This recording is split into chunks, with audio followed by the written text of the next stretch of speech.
about that later. Um, so if you don't know anything about me, my name is Alma Wayne Myers. I used to be Los Angeles mobile acupuncture. I was so set and deadbeat to deliver the best care to everybody in Los Angeles, the greatest Los Angeles area.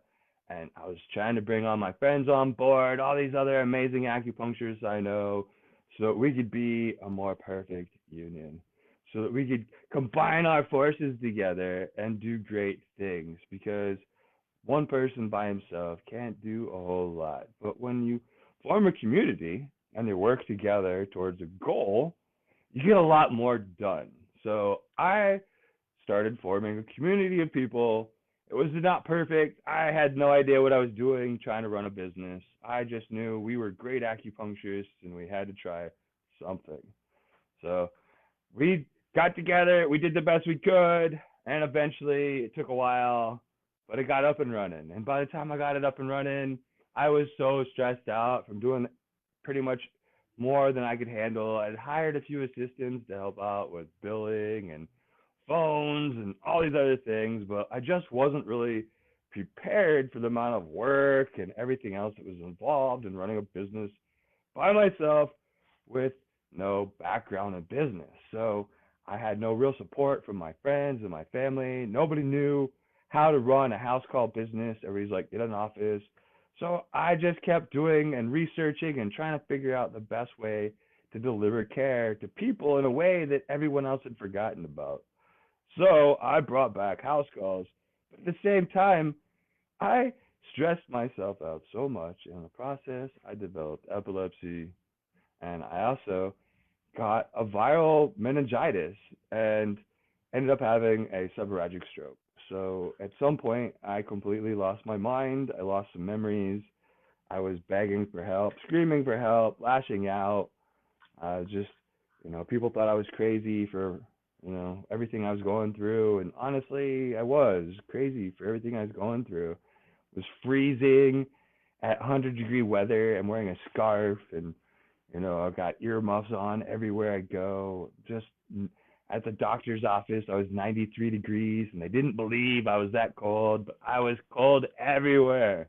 Had a hot cup of coffee with me, and that's what the thermometer said was 73. But I was an anomaly, and they couldn't figure out what was going on with me. None of the tests came up, but I took care of myself as best as I could, and so there wasn't anything to really show other than I have some epilepsy, and for the most part, they often can't detect a lot of these. There's often times that they just have to wait for the right moment for their machines to be sensitive enough to detect what's going on in your brain and body. So you go through a whole slew of tests that are quite unpredictable as to whether you're going to decide if you have epilepsy or not, and they keep telling you that there's nothing wrong with you until they find something, and it doesn't matter, especially if you're by yourself, doing this by yourself, and you've got nobody else saying, hey, look, this is really what's going on, makes it a whole lot harder.